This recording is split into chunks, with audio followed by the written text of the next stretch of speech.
Welcome to Wisdom for Life, where we sit through philosophy to find practical advice that you can use in your everyday life. Hi, I'm Dan. I'm joined by my co-host, Dr. Greg Sadler, and today we're talking about Cicero's final Stoic paradox, which is only wise people are rich. And, that is going to sound kind of counterintuitive, I think, to most people because, we can think of many rich people who don't seem particularly wise and many wise people who are not particularly rich. So we got a lot to unpack here. And I have 250 head of steer and 13 goats. You're saying that I'm not rich? What's going on here, Greg? Where do you have those? Because I know you live in Milwaukee. So are these like out on a ranch? In the mind's eye. Oh, well, yeah. I mean, that's actually a good one. We can all, if we're like thinking about imaginary wealth, we can all be rich in that way. Right. It's unlike other assets or money where if I've got it, you can't have it, and vice versa. But yeah, if we could get together and imagine as much wealth as we want. Now, trying to like trade that in at the store for, say, right now, eggs are expensive. That would be a little bit tough. Well, I've got a whole bunch of meme crypto coin to sell you, so hopefully someone else will give me some money for that. Hopefully it's not any of the ones that have crashed lately. Oh, it's all of them, basically. No, I'm not in there, but it's once again, if we use markets as their basis for value, then everything is worth exactly what someone will pay for it, and people will pay a stupid amount of money for a idea like Bitcoin, or think that the pieces of paper that we carry around in our wallets actually are valuable. Just think back to a couple of years ago. I mean, nobody talks about this anymore, but NFTs, how hot they were for a while, and everybody better pile into this. And I saw that, and I was like, nope, that's a trap. Yeah. There are some more recent vehicles that you could look at and say, okay, a reasonable person could see this as a viable investment, but that one, I just never could wrap my head around what the value proposition was supposed to be, except that you would sell it to somebody else for more money, and that's like, the sign of a bubble that's forming. So. Yeah, I remember I was in university maybe 5 years before the NFT craze blew up, and I actually met someone who was working on, I don't know if he called them NFTs, but it was basically, artwork on a blockchain, which is exactly what NFTs are.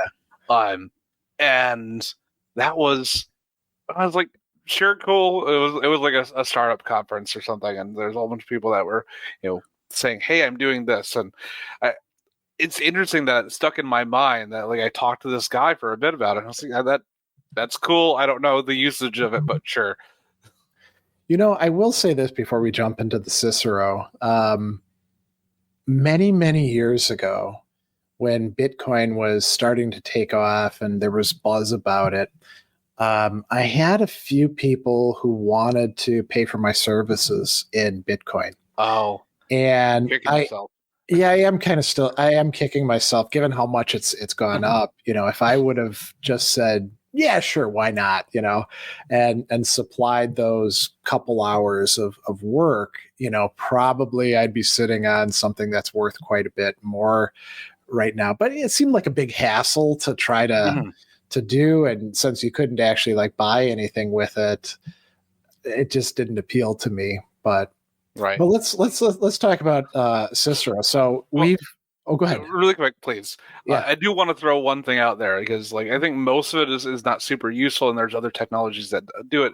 Because I'm not like a total hater because I think that what Ethereum has, which has smart contracts, so they're programmable contracts, and as long as there's some way to programmatically determine if someone has fulfilled the contract, then the funds are automatically transferred from one party to another without any sort of third-party adjudication. And yeah, that sounds pretty good. There's no other technology that does that well, and I'm like, oh, that implemented well could actually be very useful. I see that to be a technology that will eventually find its place in the world. Yeah, that sounds like it would actually be quite useful for a number of different situations and applications. Yeah. All right. So Well, Cicero. yeah, I mean, so we've talked about the other 5 Stoic paradoxes in previous episodes, and this is going to be the last one where we're going to do this. And I think it's been pretty useful to go through this because it's forced us to think about contemporary applications of Stoic philosophy. Mm-hmm. And so this time around, we've got only the wise are rich. And, like I said, I think that they're all kind of counterintuitive, but this one is a really hard sell.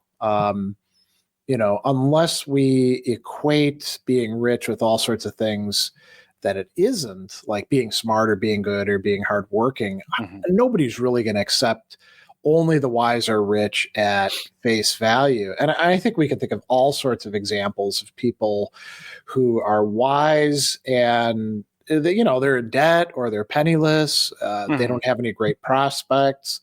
And we can think of all sorts of people, conversely, who are rich but seem really stupid, where you almost feel sorry for them, right? And you wouldn't, by any qualification, call them wise. So, I mean, how do you feel about this one? Is this one that when I read it, I'm like, okay, I get what they're saying, but yeah, this is going to be difficult to convince somebody that this is right. So this is one of those things that it's hard. One of those really hard things for people that start to get into Stoicism to actually like wrap your brain around, and because of how commercial and running around wealth accumulation that this country is, that is kind of like a really strong part of its core identity, and that results in like someone saying, no, the thing that you grew up in is wrong. And people will buck at that. And I've seen that happen a number of times when I talk about Stoicism. Yeah. Because if we're going to talk about it, wealth is what we would call a preferred indifferent in Stoicism. It is not totally up to you that, either you can be born with it or without it. And even if you happen to gain it, there could be a big stock market crash, or there's a major disaster, and it wipes out all those things. These things are ephemeral, and you cannot will them to happen just because. Do you think that if we were to go around the world, I mean, if we had the wealth to do that, and we polled people just on the street in different countries, that this would be a more difficult proposition for Americans than for people in other places? Yeah. It depends. I would say that places where the rat race is harder, okay, wealth is seen is a higher value, right? Yeah. Where you have a safety net, like say in Scandinavia, exactly. People still want wealth, but maybe it's not as compellingly attractive. Right.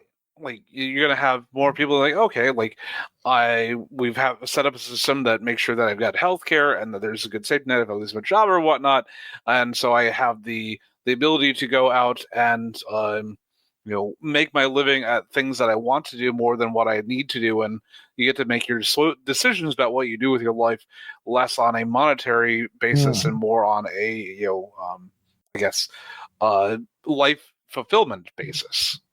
Yeah, that makes sense. Well, let's look at the actual text. So this one's pretty straightforward by comparison to some of the earlier ones that we've looked at. And as always, Cicero begins with an ancient Greek expression, and then he gives a Latin translation of that.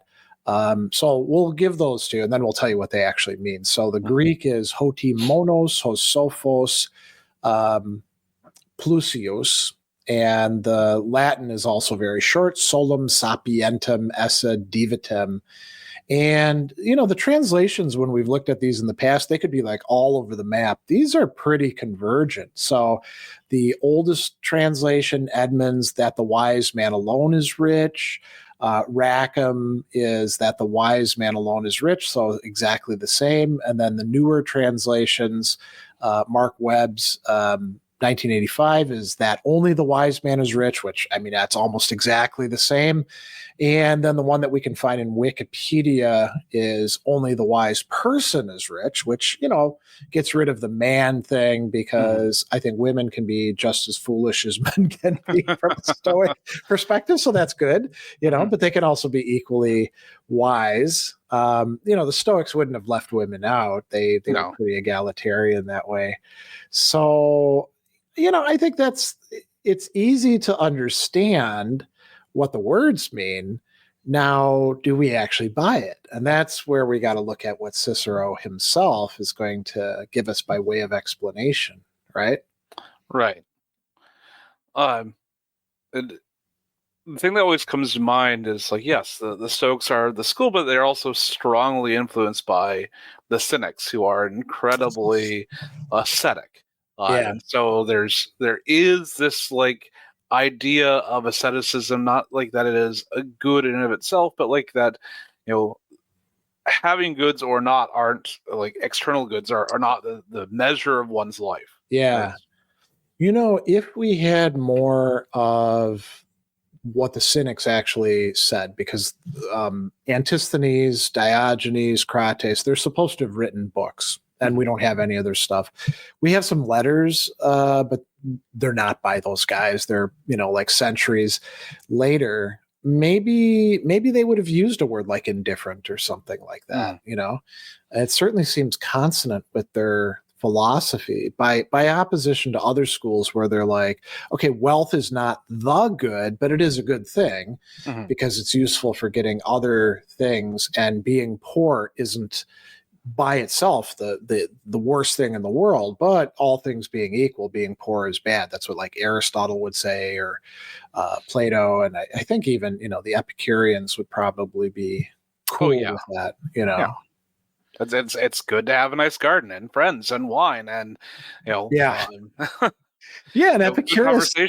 Epicurus had a will, when he died, where he's directing that the funds that he has be used prudently to provide for the garden to begin with, to keep the place open, but also to take care of some of his, what would we call them? Godchildren is the wrong term, because that has kind of a religious context, but it's kind of like that, kids that they're not your kids, but you like them and you want to provide for them, So Cicero, it's sort of like some of the earlier ones where he addresses it to somebody, and in this case we're not actually sure who he's talking to, but he's addressing a contemporary who thinks himself rich, and he wants other people to see him that way.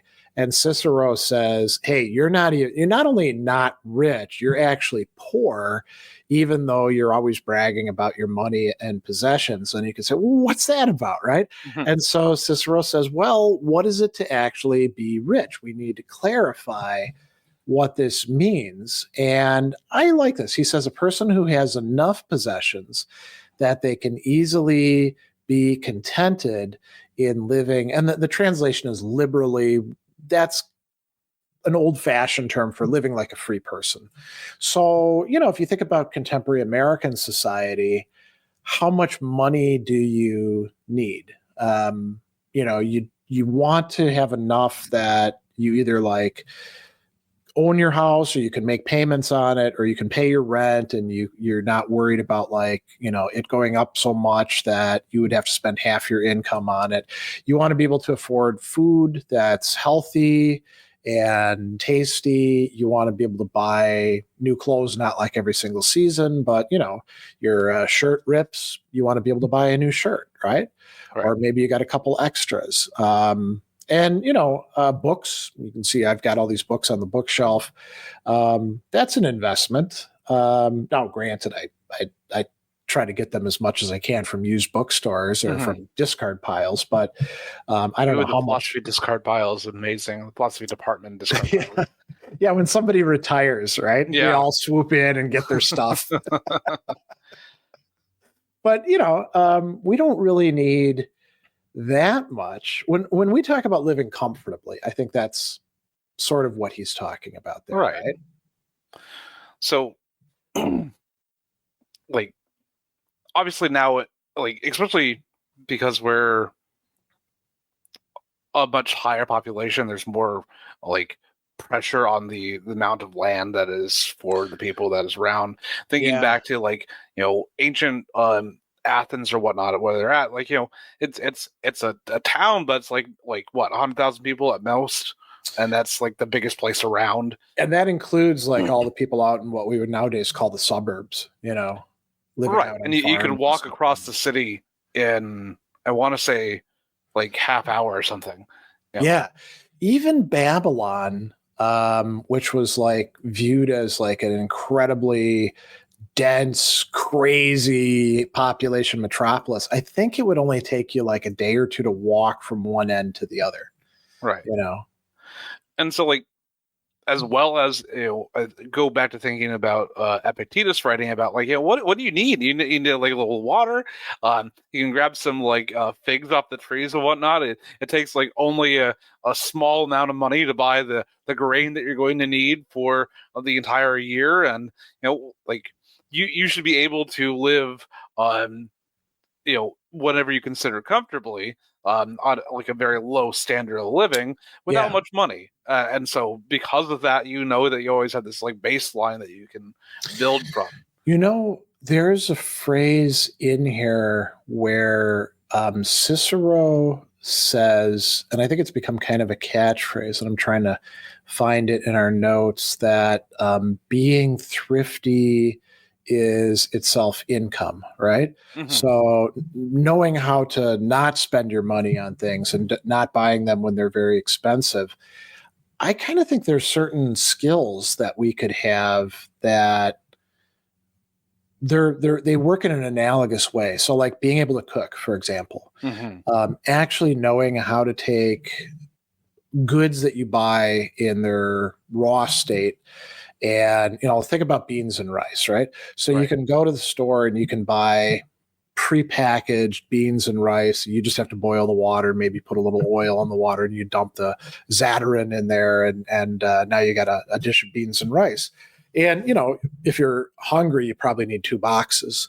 But if you can actually just like buy a bag of 20 pounds of rice and dry beans, and how to operate a rice cooker, that's super simple, right? Mm-hmm. And you make yourself 4 cups of rice, and then you make your beans, and they're tasty. And, you've got your complete protein there. You can live on that. That's poverty food, and it can be like super, super, super cheap.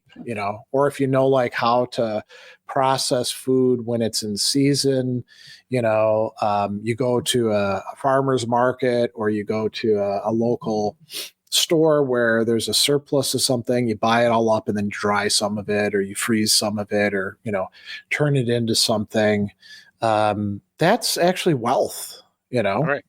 Like, for example, just recently, my girlfriend is having a hard time with her sliding door. It was it took quite a bit of force to close it.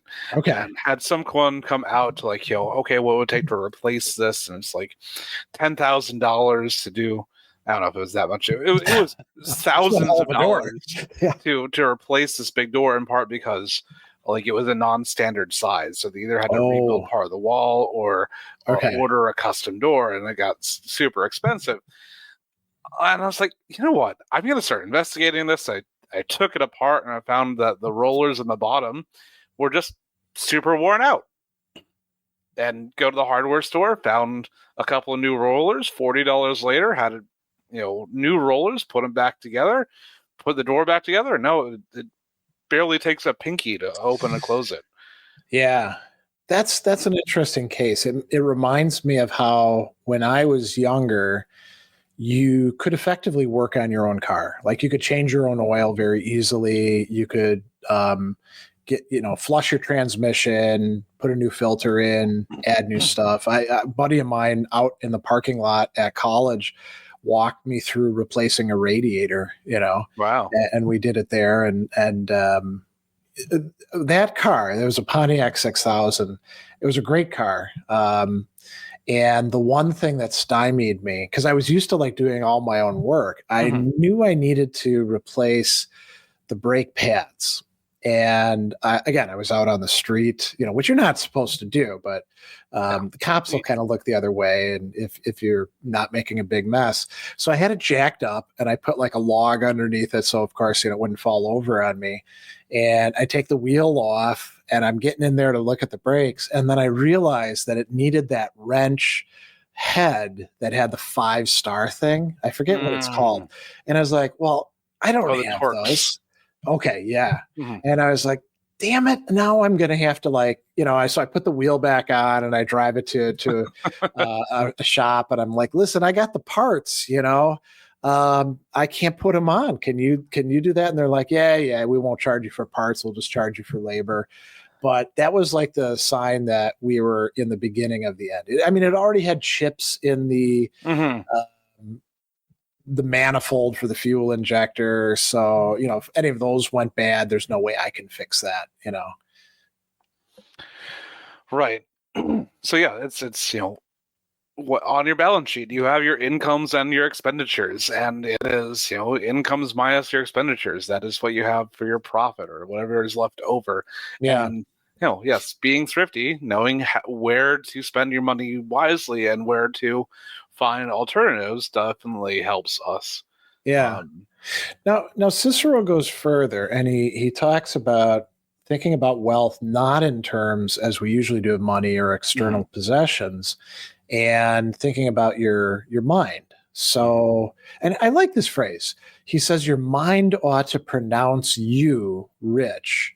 So he's talking, I mean, your mind is you, right? So this is the better part of you. You should be like figuring out whether you actually are rich or not.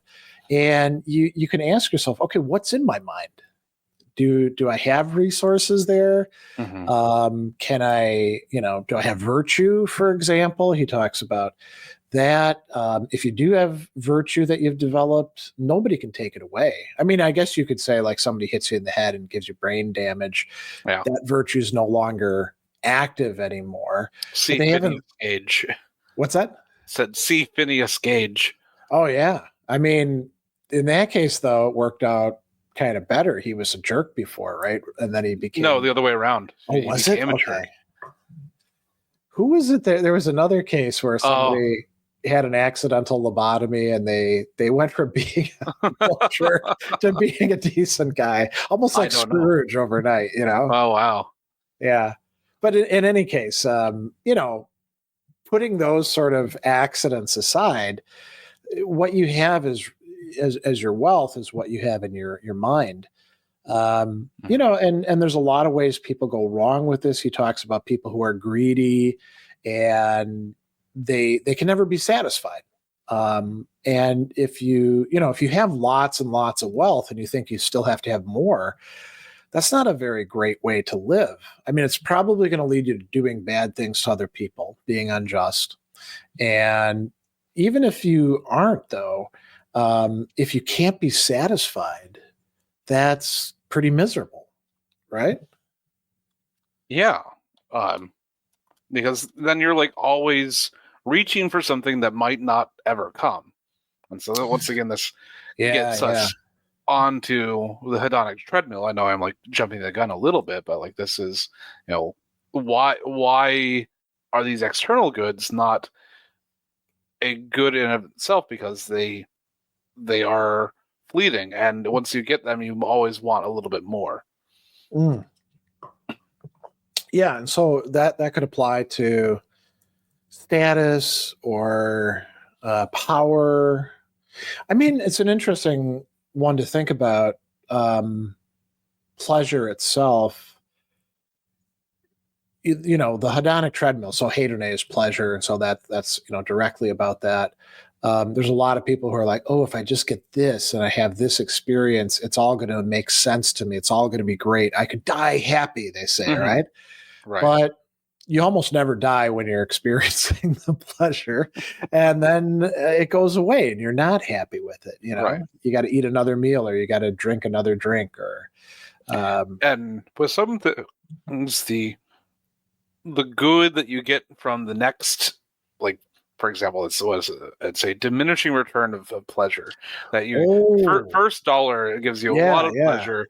Your 10,000th gives you much less than the first. And so, like, if you're starving on the street and you need some food, $10 is like amazing. You can go and like get your belly filled. But if you're like doing fairly well, then you get one more dollar. It's like, okay. Yeah. And you need larger and larger sums to get you that same like elation, potentially that pleasurable feeling that you would have gotten with 1 or 10. I suppose that's what leads people to effectively gamble in things that we don't call gambling, but they're looking for payoffs. Yeah, stocks is a great example.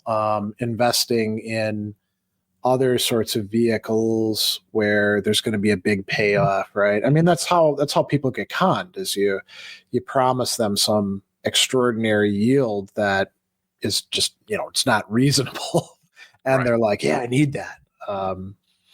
So yeah, there was one other thing in here that I wanted to bring up. Oh yeah, he's got this discussion of what do we actually need in terms of how we measure it. And he talks about the measure of wealth is what is sufficient for each individual. And there's this catchphrase, lots of daughters, lots of dowries. Because when you had a daughter back then, you generally had to provide some money when she got married, as a way to set up the household. Mm-hmm. And we kind of still do stuff like this a bit, although I think most parents don't do much of that anymore. And so, if you have a lot, wedding registry nowadays.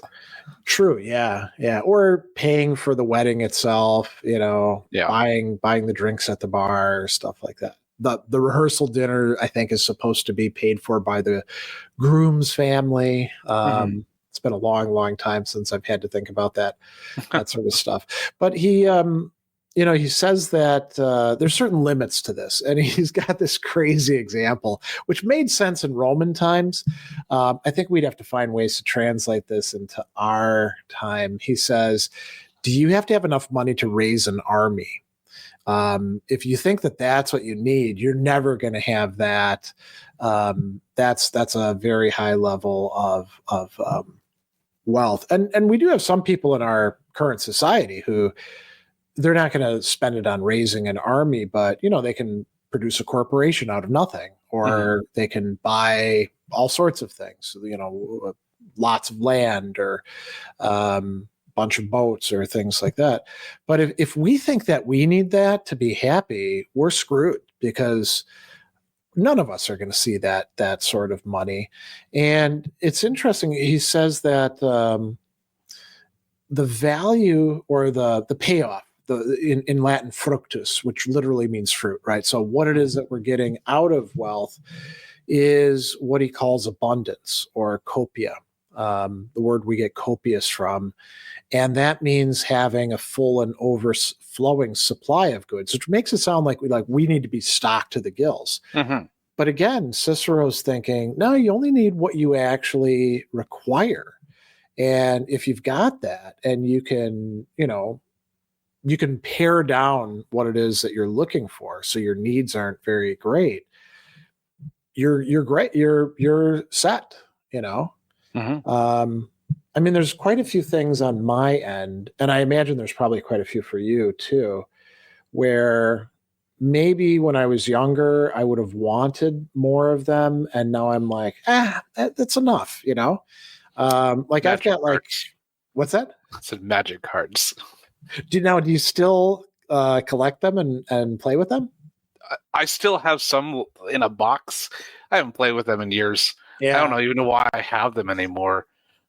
Maybe I was like, well, maybe I'll figure out if some of them are actually worth anything nowadays. And I mean, that would be smart to actually like check on that. I've got some old hockey cards Mm-hmm. from the 1970s that probably aren't in great shape. That my Mm-hmm. cousin Benoit up in Quebec, who was a little bit older than me, my mom and dad went up there for vacation because that's what my family always did. They would go and stay with relatives to because they were cheap. Mm-hmm. You stay at relatives' houses, and then they show you around and stuff like that. And Benoit sent like a stack about this thick of hockey cards, some of which are actually like people who were great players at the time, like Bernie Parent, who they used to have this slogan, only God saves more than Bernie Parent because he was a goalkeeper. And I've got like a Bobby Orr and a Guy Lafleur, all these people. That's probably worth something, but it's sitting in a storage locker from when we moved. We still haven't gotten everything out of the storage locker. And, it's interesting. A lot of these things that we have, like, these books on my shelf, a lot of those could go to half price. Now, I'm not going to get a ton of money from half price books because that's how they make their money. They buy used books and then mark them up and sell them. But they sure as hell don't need to be here if I'm not reading them or likely to read them in the future. And if I make, $100 off of 100 books, that's something that could be spent on food or another couple flannel shirts or whatever. Right. So I think we were talking about a lot of things that aren't goods, but like what the things that are. We talked about those things that are in our minds that are part of our character. Yeah. And this makes me think back to one of the previous paradoxes, where what was the only good, or the good, virtue is the good. Otherwise, how do we put that? The moral rightness. Right. Moral goodness, moral integrity, we could say.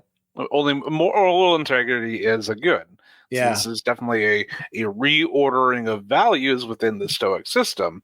So within the Stoic system, those are the things that you should try to be maximizing for and not for money. And to ever trade your moral goodness for money is a bargain that one ought never make.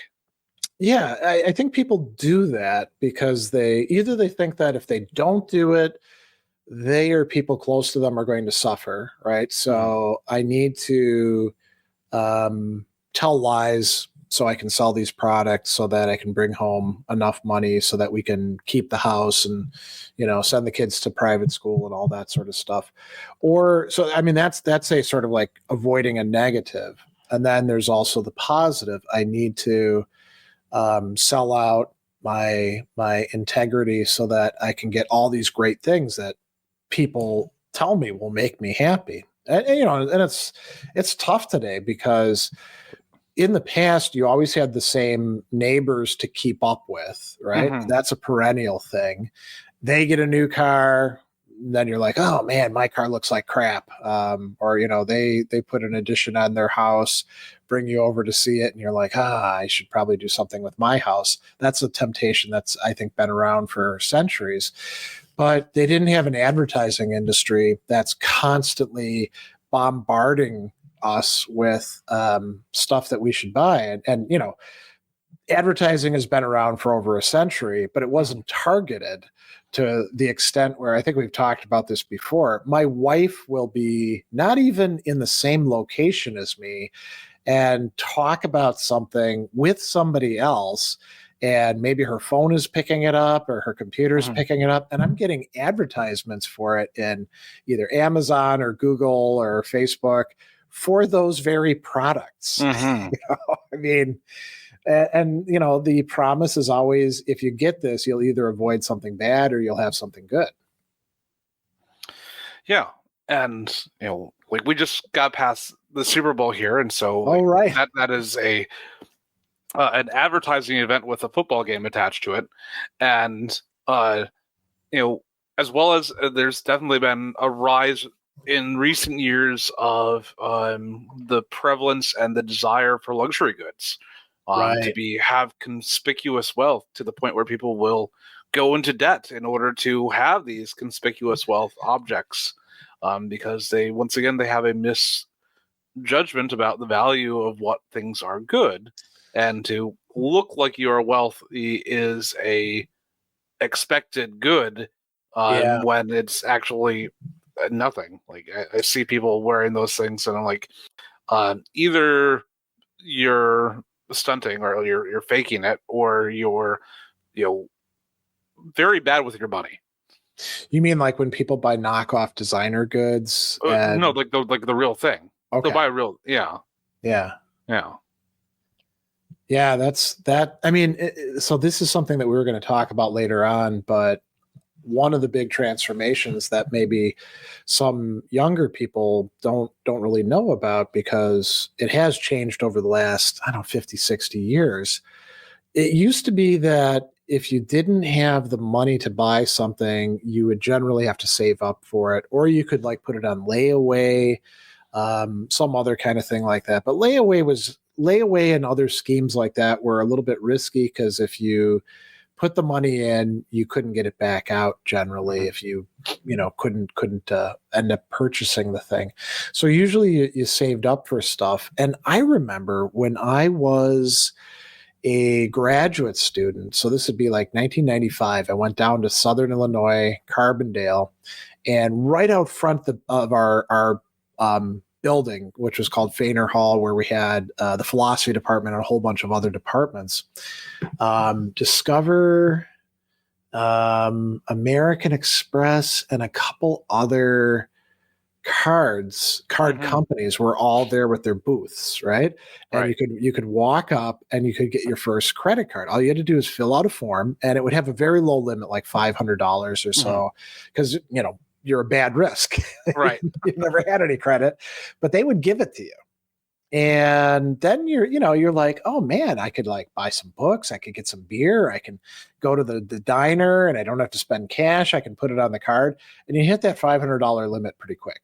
When Right. you're 20, 25 years old, even younger. I mean, if you're an undergraduate and you're 18 and now they're giving you credit cards, you don't even have your brain completely formed yet. And it's really the parts that are good for impulse control. Right. That you need. Good old prefrontal cortex. That hasn't been there. Hey, look, free money through interest. Yeah. So I think that we now live in a culture where taking on debt has become very normalized. And, we could think about it in other ways as well. You and I have talked about this before in the past, sports betting. The legal climate has changed, and it's just like totally open now. You mentioned the Super Bowl. Every single NFL game that we see, Draft Kings. I'm blanking on the other names. There's 12 different gambling companies out there. Yeah, and Potawatomi just down the road got rid of their music venue. Yeah, that's right. The Northern Lights, so they could put in like 24/7 sports betting. Right. And that being normalized, I think produces unhealthy attitudes towards money and wealth that people don't even realize that they're taking on. It becomes just. And they were doing it like there's a whole thing within the video game industry of free to play games that have lots of monetizations through the way of buying fake currencies that you can use in game to open up chests. You buy a key to open up a chest, and you get a random thing. It's like, oh, that sounds like gambling, because it is gambling, and it was actually outlawed in many countries because it was like children are not equipped to know what the harms there are in gambling. And or just paying to get like to the next level. I mean, Candy Crush did that when everybody was basically addicted to Candy Crush. 10 years ago or so, you could pay to get like extra chances and stuff like that. And if you wanted to progress far, you probably needed to do that. But once again, Candy Crush is not an actual good, and just because you have a high score in Candy Crush does not mean that you have a value or you are not wealthy. Yeah. Well, we should talk about a few other aspects of not just American culture, but culture in general, where people get mixed up about wealth. And I think one of them that's been around for a long time, is this notion, and somebody coined it as a law, but I don't remember who, that expenses will always rise to meet or exceed your income. Mm-hmm. So you think to yourself, oh, if I could just make like an extra dollar an hour, I would finally be okay. Or if I can get like a raise, I'm on salary, if I can just get like an extra $5,000 or $10,000 or this perk or that perk, everything's going to fall into place. And what people find is that their expenses go up once you start making more money. And it's not just because you're in a higher tax bracket. You have the opportunity to spend it on things, and you're like, yeah, we probably should have this, Mm-hmm. Of course we need a boat, and Money hole. you can't haul a boat with a car. You need a truck to pull that boat. Mm-hmm. So, or pick whatever else you want, right? And this is where you get people stuck in their jobs. The proverbial golden handcuffs that you make your expenses match your income to the point where you have to keep on that job because that's the only job that will give you the income that will provide for your well-being. Right. And so, like, I somehow have a job that's paying me $180,000 a year, and I'm only saving $2,000 of it.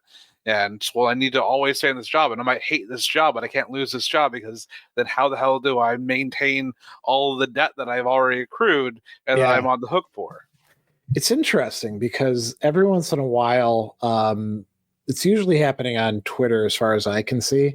Mm-hmm. There will be somebody who's making, $200,000 a year or $250,000 a year, and they will post like, what their expenses are. And they'll be like, people think that I'm wealthy, but actually I'm just scraping by. And then everyone else weighs in and they're like, you're spending $2,000 a month on food? What the hell? You gotta go out every night, right? Yeah, exactly. And then the person is usually like, well, of course I am. I mean, we eat out, and I don't have time to cook. I'm making the money, and Mm-hmm. and usually they're kind of clueless about the situation that they're in. And if they could actually see things from the perspective of other people, like if before they posted and said, "Oh man, I'm just barely getting by on what I'm earning. I'm definitely not like upper middle class. I'm just working class." If they talk to some people who are earning $45,000 a year and somehow getting by, I think that would really place things in perspective for them. Right. Now, like over 6% of the population in the United States are working, month to month. They don't have $500 in savings. That's right. Yeah. What's the next thing here on the docket you want to hit? I wanted to talk about what they call retail therapy, which again, I don't think that this is necessarily something totally new to late modernity or to America. I mean, I'm willing to bet there were people in Roman days who were practicing this and not just calling it retail therapy. Yeah, I think it goes even further back. If you got like, oh man, I could go to the market and I can buy this and that. And like, I'm gonna get I don't know. I'm thinking like thousands of years ago, where you're gonna go buy some mutton, a wheel, yes, like get a wheel, get a new cart, and get a new buggy, yeah, or new chariot, perhaps. Yeah, definitely new chariot, right? These are like it. There is a pleasure in acquiring things, and fortunately, a lot of times it is fleeting. Yeah, that's the big problem. A lot of people, they're already feeling bad, and usually the negative feelings that people talk about overcoming with retail therapy are one of several. So depression is one of them. You're feeling down. Being stressed, that could also provoke it. And then boredom. I think another one too is like a flat affect, like when people say, oh, I want to do this because it makes me feel alive. Right. And that can be sometimes people steal for that reason, or they have affairs, or they do other things that are illicit because they say it makes them feel alive. And so if you're already feeling like crap, just going out there and spending money, okay, it makes you feel good temporarily. And it could be as trivial as just going to the gas station and buying one of the lighters that's, on display as an impulse buy there. But it could also be like going to, I don't know, an expensive jewelry store and treating yourself or something like that. And so people get a boost. And the pleasure could be a bunch of different things. Maybe it could be being taken care of. You go to a restaurant and somebody's treating you nice, and you don't get that a lot. Or think about going to a spa. Everybody's got to cater to you. And again, I think we're worse off with this now, because in the past, you generally had to go to a store. Now, you did have catalogs, like we would have the Sears catalog. Actually, that was how Sears made their bones originally, was they had the Sears and Roebuck catalog that would go out all over the nation, and you could buy stuff if you lived way out in the middle of nowhere. And then Amazon came around and ate their lunch. Yeah, well, online shopping in general. I mean, but go back to it, to Sears here. Sears, people would get the Sears catalog and just kind of look through it. And that's like window shopping. And window shopping is okay. Window shopping is actually way better than retail therapy, because you're exercising some self-control. And, it's probably not good if you're looking through the catalog all day long, Right. and daydreaming about what you could get, but it's better than buying a lot of stuff. Right. But now we have online shopping for everything. I mean, you're right. Amazon put a ton of stores out of business, but almost everybody has an online store now. Target, was super smart about getting into selling things online. I find it interesting that Sears didn't do that, because that used to be their bread and butter. They moved so far away from the bread and butter of catalogs to physical retail that they dropped the ball and didn't see the sea change that was happening in the retail market. Well, same thing with Blockbuster and Netflix. Oh, right. Yeah. You know what really killed Sears, though? It was the application of Ayn Rand's philosophy. They were already struggling to be Jack Welchification of their corporate structure. So the CEO, first of all, he embezzled from the company, which is not good, right? Yeah. But if you're an egoist, why not, right? But the thing that really did them in was, so a corporation should work in such a way that the parts of it cooperate with each other and support each other and help each other out. He placed them all in direct competition with each other. And that's super, super inefficient. And it killed the company, So, yeah. They part of it was they put competition between each in department of the store. Yeah. And that, broke down trust as well. That's right. Yeah.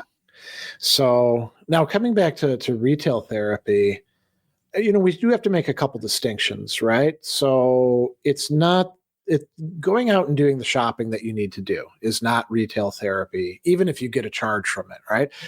I enjoy going to grocery stores. I don't do it unless we actually need groceries. Now that would be the dividing line, right?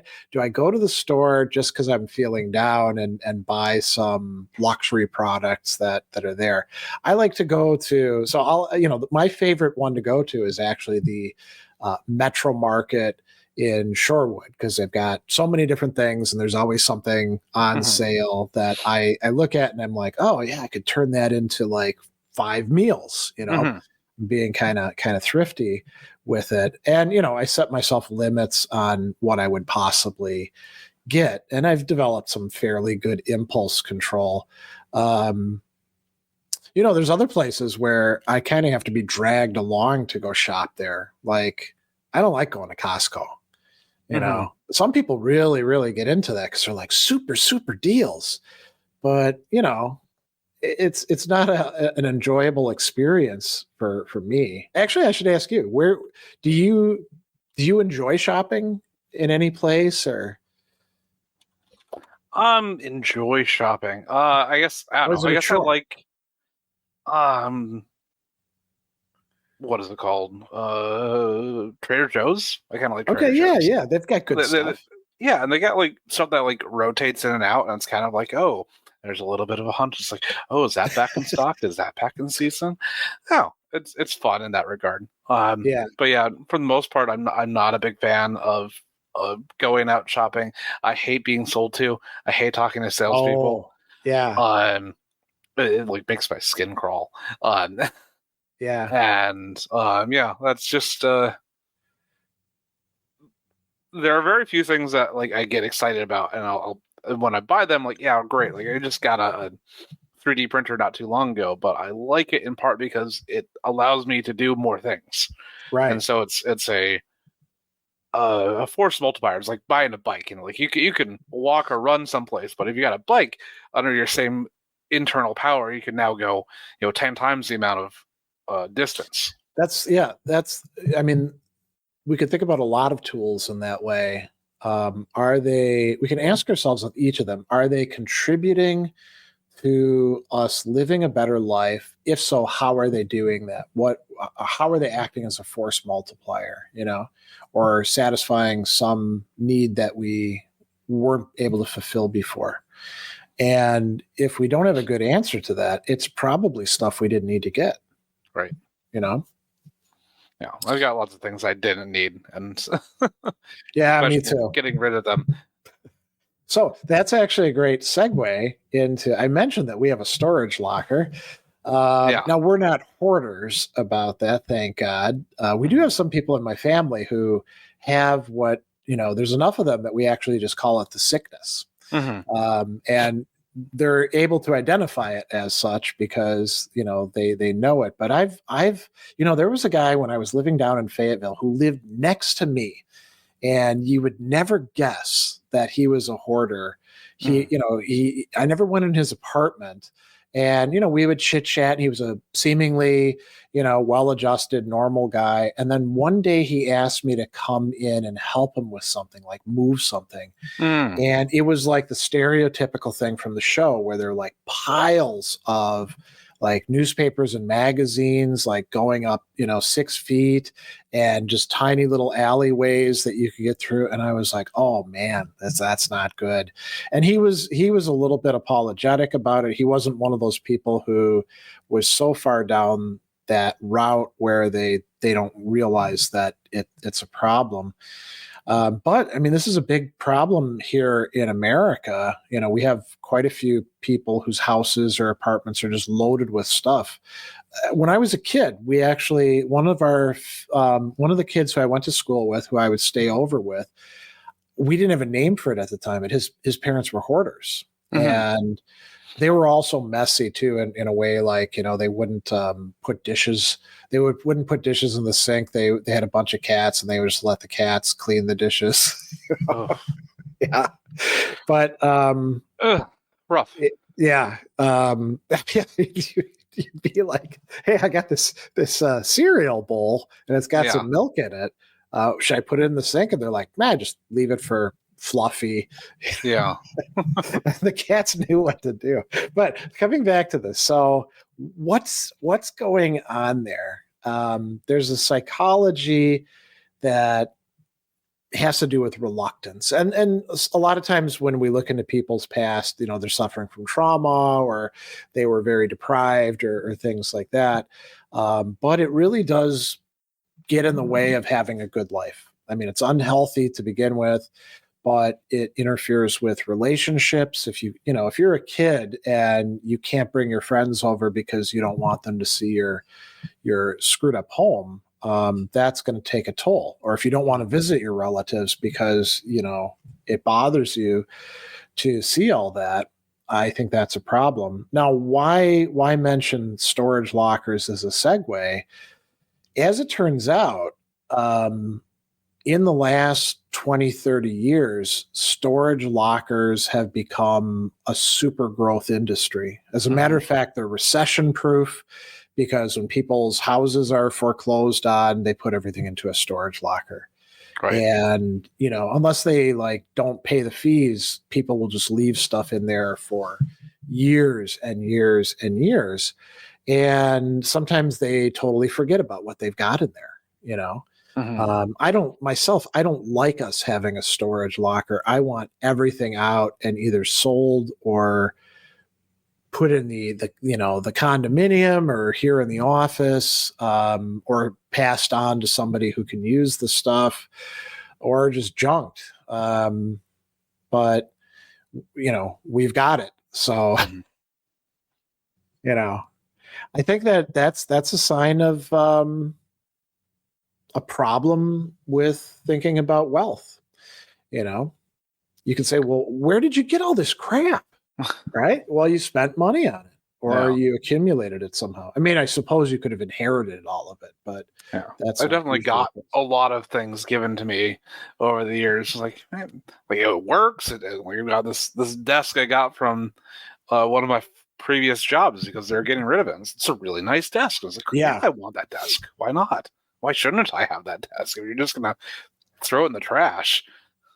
Now, if you had 3 desks and like 2 of them were down in your basement, as replacements for when that desk goes away, I might worry about you then, Yeah, I do have at least one desk that needs to go away.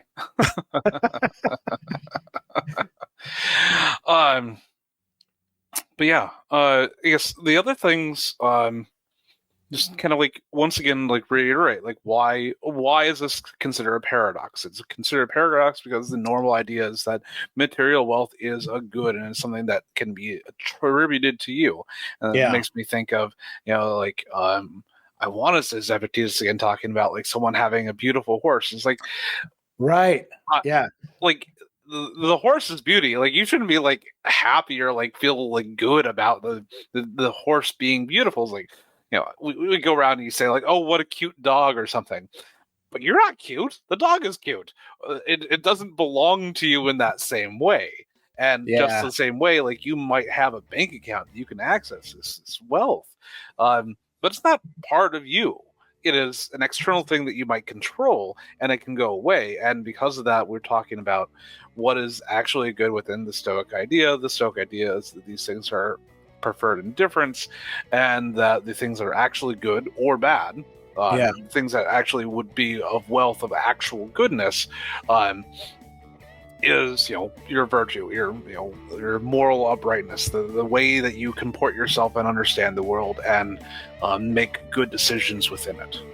I would say it would also extend to like some skills that we might have. Like both of us are people who you could call knowledge workers. Right, that actually is wealth. Although sometimes it can go out of date, Right. But being able to solve problems or stuff like that—that's a kind of wealth too. Yeah. But we've come to the end of our time here, so we'll leave you with the words of Seneca. For many people, the acquisition of wealth does not end their troubles; it only changes them.